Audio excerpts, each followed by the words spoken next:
Welcome to the Hot Lava Podcast. Kevin Acee, Padres beat writer for the Union-Tribune. Ryan Finley, sports editor of the Union-Tribune. Padres, Braves, final 3 games before the All-Star break. Padres no longer in playoff position. Well, technically kind of like in a virtual tie. They played 4 more games than the Mets, but percentage points behind the Mets. Anyway, point is, Padres have lost 4 straight. They have fallen. By way of context, before I ask you where you want to start, Ryan, a week ago, as we tape this on Friday, the Padres were, I believe, a game and a half back of the Braves. The Braves been kind of just stagnating. Padres, as of Friday, after that incredible win, they came back. They were, that was 12 of 15, I believe they'd won. And they were firmly in possession, it seemed. Unless you have been covering them and riding the roller coaster all season. And I just feel like this is a crucial time. Saying that once again. Ryan, I'm sorry for the long preamble. I'm just kind of absorbing that the Padres are like in trouble right now. Where do you want to start? They are in trouble. And you know, this is the last series before the All-Star break. Something that, you know, I think couldn't come at a better time for the Padres organizationally and for some arms that they have. This is probably the one and only time I want to lead a podcast with Logan Gillespie. But the Padres have called up a reliever, sent down Adam Major because they won't need him for a while.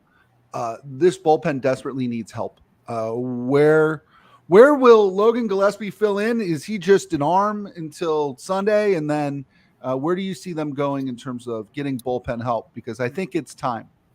Presumably Logan Gillespie moves everybody up one, right? Like Stephen Kolek, who has been pitching very well. He'd be a bright spot you would consider. Would not be like just your fill-in guy. He'd be a guy who might have to come in higher leverage situations.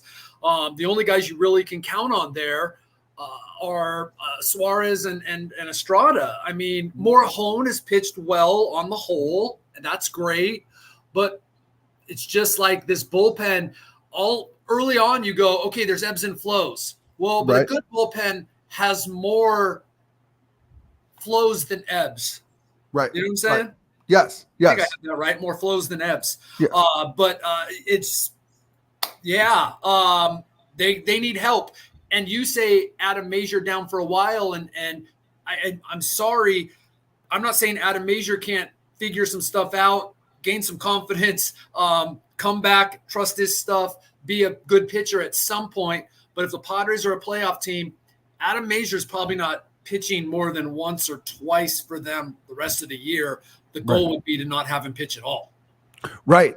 And, you know, unfortunately, I think for the Padres, as they try to navigate this new world here, they're not the only team in baseball needs bullpen help. The Dodgers, who have all the resources in the world, need big time help starting pitching. Okay. Right. Maybe the bullpen too, because they got injuries there. That's just for starters. There's 20 contenders out there. Absolutely. You know, Baltimore needs it. The Yankees need it. I mean, teams that are willing to spend need bullpen help. And I think that that's what puts the Padres in a little bit of a tough spot. Are there any AAA starters or somebody like an Adam Major who could be turned into a long guy? And does that help at all? Or are they looking for more high leverage arms who can get outs in the 8th inning, et cetera, et cetera? High leverage, dependable arms, but also guys who can give you quality innings as a starter. You send Johnny Brito down, right?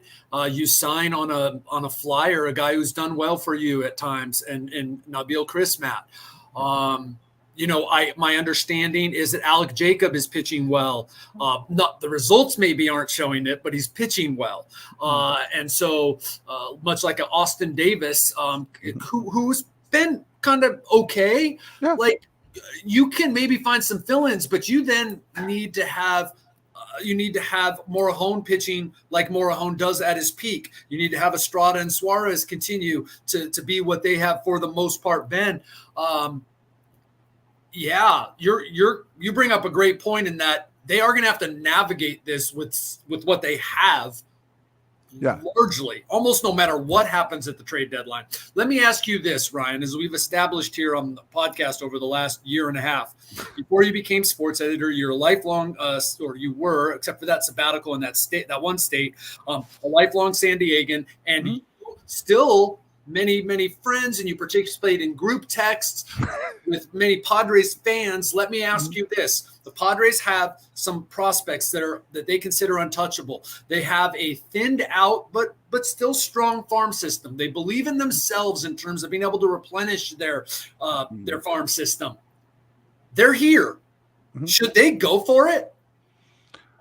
It's so funny. And we talked about this a little bit on the last podcast too. For every sign that I see that says, yes, absolutely, they should go for it, right? The guys who shouldn't be playing well, who are having career years, for the come from behind wins, from the fact that I think that this team is actually really well managed, right? This team plays, was baseball not on the fringes, but on the margins, that they're doing all this stuff. And as somebody who's watched a lot of bad baseball in his life, I have a big instinct there that says go. On the other hand, the only thing that makes this entire deal sustainable going forward is if you augment Xander Bogaerts, who's making $30 million, and Manny Machado and Fernando Tatis with low-paid stars. They have two guys who they think are low-paid stars right now in Leo Dallas DeVries and the catcher, Ethan Salas. I wouldn't touch either of those guys. Okay. The question is, do the Padres have enough prospect capital when you take those two guys out of the mix to go get who they need? Because it's not simply taking an expiring contract of an expensive player. They don't have the money to do that. They need controllable, relatively inexpensive guys. They have a very limited budget. And if they're not going to trade those two big guys, I think that they have very limited prospect capital to trade. AJ Preller's in a tough spot. If I was talking to somebody about this literally yesterday, AJ Preller may be forced here in the next month to decide whether he wants to get better at all costs and save his job. Okay. Or let the chips fall where they may and run the risk that Ethan Salas and Leo Dallas DeVries are playing for this team in 2 or 3 years and AJ Preller is somewhere else. That's a tough one. Here's the thing. You're right. Except he's not the only guy making those decisions, right? Right. Yeah. And look, they're in this, if you want to call it mess, and by mess, you would have to then start considering what is owed to guys like you, Darvish, Xander Bogaerts, Manny Machado over a long haul. Sure. They're in this mess because their owner and AJ Preller went for it in 2022 and said, look, we're going this for 3 pennant races, infamously. Right. And before that, Peter Seidler saying, this is the decade of the Padres. And now they have a situation where they do have to try to control costs. Look, I think they're going to trade Luis Arraez. So there's $12 million or whatever that won't be on their books, but it's not on their books now since they got him for so free this year. I'm just trying to find ways where can they save money next year and when I say trade, I meant next year, just since we're talking about trade deadline, I want to make that clear. Not Luis Arraez will be here this year, but next year. But where can they save money if they're going to add at this trade deadline? Or is it entirely controllable players? Like you just said, okay, but then the prospects have to be better. And I don't know enough about what is it the Yankees are going to be offering. What is it the Orioles are going to be offering? What is it the Dodgers are going to be offering, though they seem to have a completely replenishable system at high-level players as well. The Padres are in a pickle. Well, and here I think is sort of the bigger challenge too. The Padres do have a bloated payroll. They are paying a lot of guys a lot of money. I'm not sure there's a tradable one in the bunch, whether that's because of the money they're owed or what they mean, frankly, to the current team, the current city. Look, this team is not trading Manny Machado, nor should they. This team is not trading Fernando Tatis, nor should they. Even if they wanted to, Manny Machado's on the wrong side of 30 and Fernando Tatis is hurt. Okay. Joe Musgrove is making $20 million. There would be riots in the streets of El Cajon and La Mesa if Joe Musgrove were ever traded, right? You're not going to trade him. You would have to attach prospects to all of them and eat some of the money as well. So right. To me, the guys who you could trade that might save you a buck or allow you to slide in under this luxury tax threshold and not hurt your current squad, it comes down to me essentially one guy, and it's Wandy Peralta. That's it. He's making a lot of money for a reliever, right? You can actually take a little bit off the books by trading him and prospects for somebody. But that's it. You're not trading Robert Suarez, man. Not if you think you're a playoff team. Are you? Yeah, you're not trading Jake Cronenworth. Not if you think you're a playoff team. That's the problem. This isn't the old days where you could trade Phil Nevin to the Rangers for some salary relief. The contracts that they have are either really good players or so bad that nobody's going to take them. And right, or just so bloated. For the long haul. Right. I mean, and maybe this is our transition to talk about Xander Bogaerts, Kevin. And they also have to bet on these guys. Like at some point, and this is something that people that are making the decisions have talked about, like at some point they're not going to be good enough if Tatis, Machado, Xander Bogaerts aren't good. Like doesn't matter what you add. Those guys are playing, so like they have to be good, and you've committed to them, so you've sort of made your bed there. You want to talk Xander Bogaerts? Well, and real quick, back to Tatis, just for a second. I had this asked of me yesterday by somebody who is in no way affiliated with the Padres. Would you entertain, not today, not this year, but in the offseason, the trading of Fernando Tatis?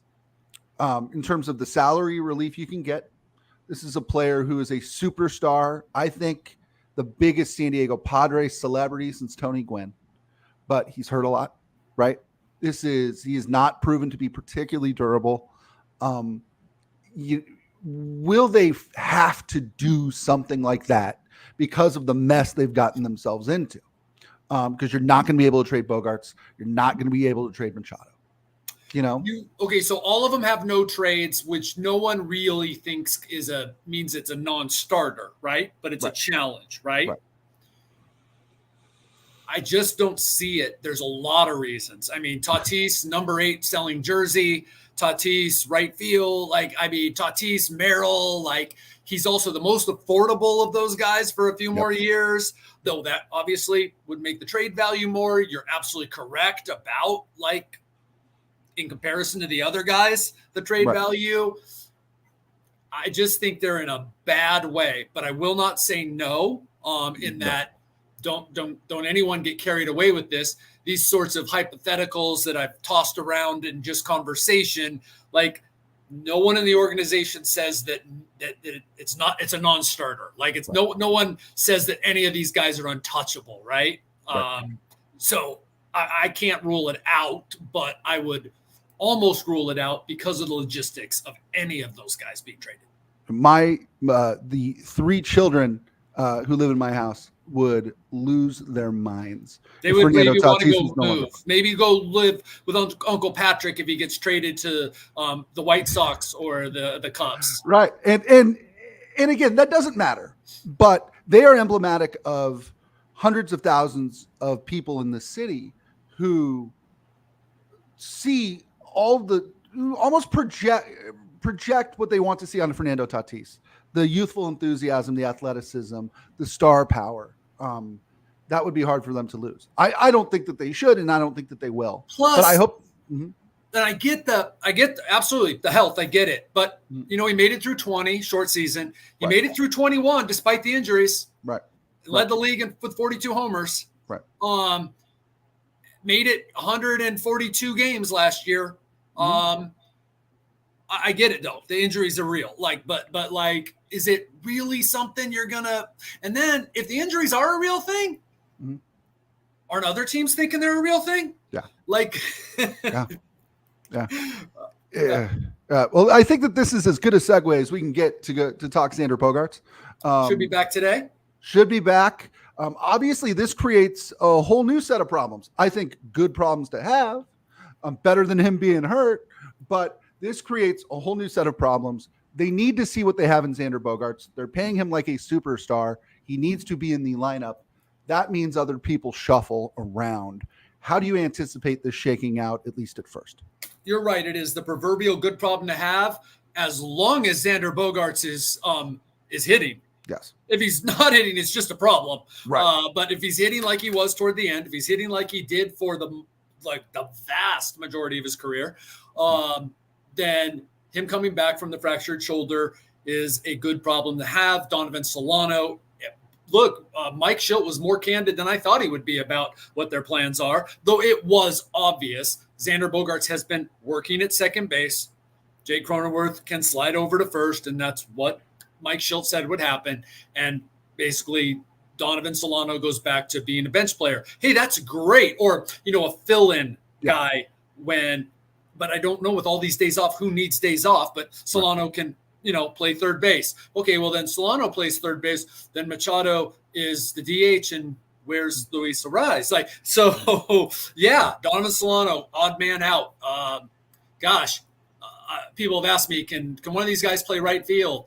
Well, I mean no offense by this. We all get older, right? Like my back hurts, right? For no reason whatsoever. So I can understand that David Peralta at 36 playing Major League Baseball, isn't the greatest left or, it wouldn't be left, but right fielder anymore. That's a liability.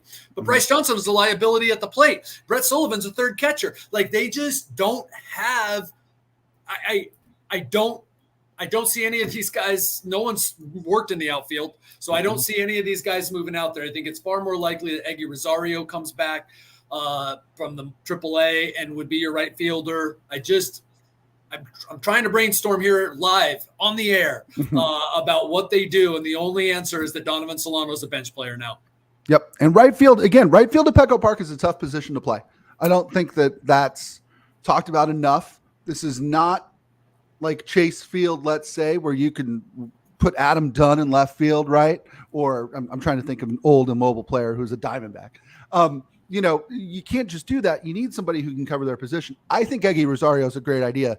You've heard me say that way too many times. On the other hand, Eggy Rosario is really good against lefties, right? His at least small sample size hits lefties. More often than not, you're facing righties. Your problem with right field is still there if you're facing a right-handed pitcher. I don't know that it can be David Peralta back-to-back days, 4 days a week. I don't know that it can be somebody like Bryce Johnson, who, God bless him, has yet to prove he's a big league outfielder, at least with what he's done on the field. He's a big league outfielder. He's not because he's in the big leagues, right? Yeah. Especially when he's filling in for a guy who the team was built around, one of the cornerstones. Right. And to me, that's the question. I mean, and this just creates so many more, it's just a ripple effect. I think what the Padres want is for Xander Bogaerts to come back and be the Xander Bogaerts who they committed an ungodly sum of money to, and that he should be an all-star bat. And if he's a little bit of a liability in the field, well, okay. But, you can't tell me this doesn't affect what they're thinking of doing with Ha-Seong Kim this offseason, right? What they're going to do with Luis Ariz this offseason. There's not room for all these guys, especially when you have holes in the rotation where you need a starter or two, in the outfield where you need an outfielder, and somewhere else, and in the bullpen where I think they need new high leverage guys.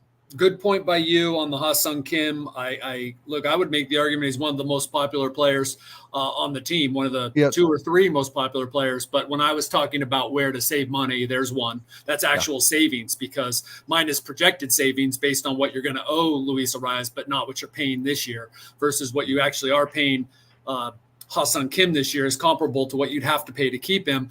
And so that's money that will come off the books. So for 25. So especially on a team where you've got 5 guys who think they can play shortstop, right? I mean, do you need, I think they need Ha-Seong Kim. Watching Ha-Seong Kim play his position, regardless of what he does at the plate, to me is one of the great joys of watching this Padre team. But my goodness, you're going to need to commit. I mean, to me, it's a decision of Ariz or Kim, and you can keep maybe one. Maybe not either. Yeah, that's rough. That's more than $20 million right there between the two of them. So, right. I mean, that's rough. Yeah, I mean, you're guessing each guy would probably command, what do we think, 16 a year? 15 Yeah, a year? Kim will be interesting. How does he finish will be a big deal, right? Was he able to say that his last 2 years he put together, nearly 20 home runs, 30 stolen bases? I think he was pressing earlier in the year, wanted power a lot. It hasn't been a great year. It wasn't a great year at the start defensively. I think he's been really steady recently. And I agree with you that most of the time, the reason that it was so shocking that he was bad defensively or not up to snuff was because he's so excellent and so much fun to watch. So I don't know what Ha-Seong Kim gets. I mean, if you look back, the contract the Padres gave him at $7 million a year, maybe that was a little much based on what they've gotten. And I love the guy and fans love the guy, but let's be real here. But Arise is probably up to 13, 14, 15. Arbitration is crazy, man. Yeah. And you don't go down in arbitration. I mean, he could go hit 280 this year, and his number, he's making 12 mil last year, I believe. So he's going to make some money next year in arbitration, his final year. Right. Luis Arise's numbers since he jammed it was his shoulder, correct? Arise? I'm sorry? Luis Arise, he jammed his shoulder? His thumb. His thumb, I'm sorry. But he's had some really good few game runs during that time. I just don't know. Also, this period is not the worst 30-game period of his career. Right. So I don't know that there's anything to do with the thumb. But it's a valid question because, yes, he is down big time from his first 30 games with the Padres. Right. Although that was a pretty tough pace to keep, obviously. Atlanta Braves in town, they're 10 games over 500. They're 51-41. This is not a team that, at least from what I've been following this year, is steamrolling teams the way they have in the past. They've had some struggles, but my God, they've been 500 since the end of April, but they're still 10 games over. Their pitching is just incredible. Their pitching is Marcell Ozuna, Austin Riley's gotten hot. Other than that, their stars aren't hitting, but their pitching, their bullpen, I believe, is second lowest ERA, and their starting pitching has, by and large, been phenomenal. Right.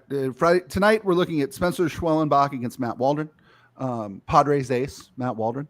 No, we're looking at Randy Vasquez. Oh, no, you're right. You know what? They didn't. My bad. You are correct. It is Waldron.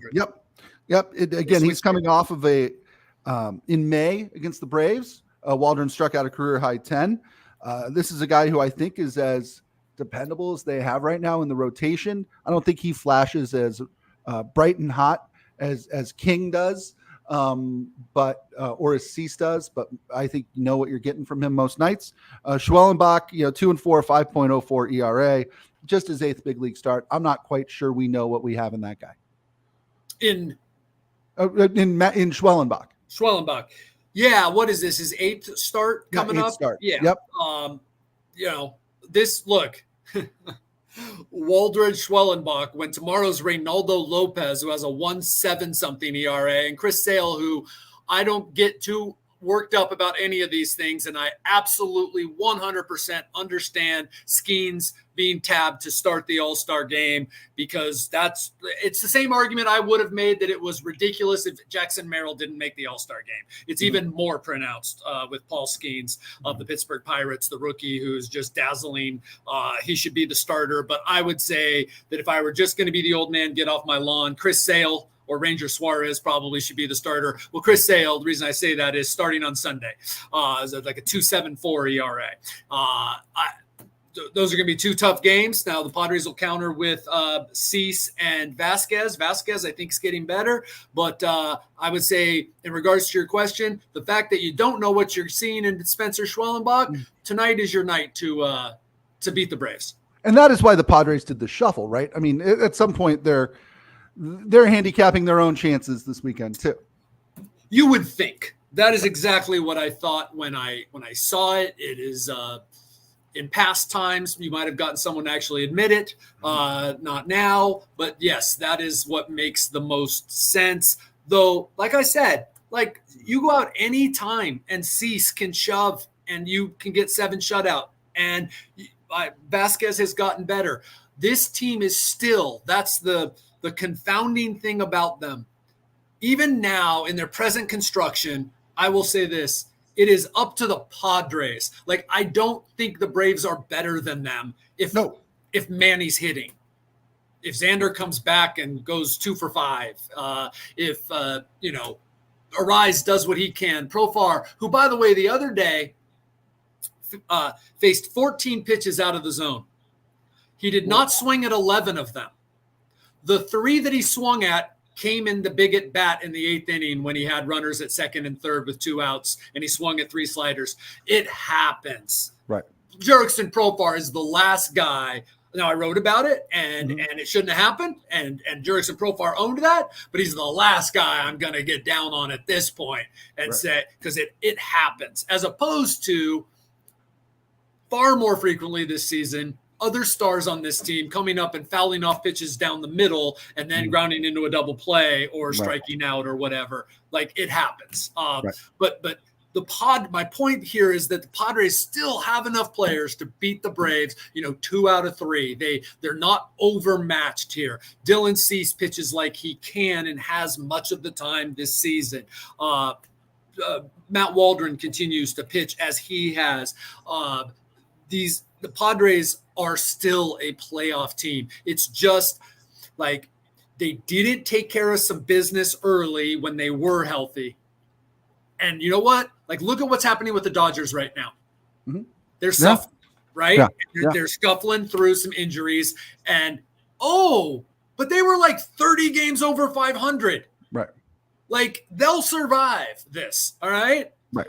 The Padres were in a position where they had to have the June they had. Yeah. And now they got to keep it up. Yep. They need to keep it up because they didn't win some games that they quote unquote should have. And so I'm just like, get resigned to the fact that it's going to be a precarious situation probably the entire season. Right. Like I've been yelling about since February or March, the goal is not the Dodgers. The goal is the Diamondbacks, right?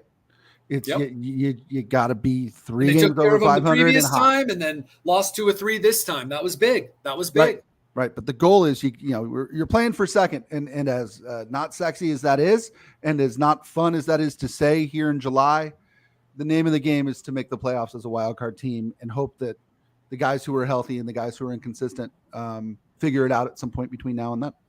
Right? I'm 100%. Yep. Hey, last thing before we go, I always put you on the spot. Last night was the Padres dinner on the Diamond at Petco Park. Ludacris was there. My question for you, it's a simple one. Kevin Acee, what are you wearing? Always Penguin. I don't know if Penguin would make a tuxedo. I got to imagine they do somewhere, right? I could get it somewhere. I spend enough with them. But yeah, I think they'd make a dashing tuxedo, or at least a summer fit suit. There we go. Would you go? Would you wear like a seersucker suit? I would. I would. I used to have a seersucker suit. And I think I'm of the age now where it would actually be appropriate. Yep. Well, you're going to Dallas, Cleveland, Washington, D.C., and Baltimore. Those are seersucker suit cities. That's humid city in all 4 places. Those are short sleeves, and if I could wear shorts, I would. Yeah, this is. I'm obviously I'll be packing here tomorrow because head out Sunday night, and I'm thinking, wow. This isn't going to be miserable in terms of the weather. In terms of the weather, absolutely. We'll see if it'll be miserable in terms of the baseball. Again, it seems like series to series, you go, they're great or they're in trouble.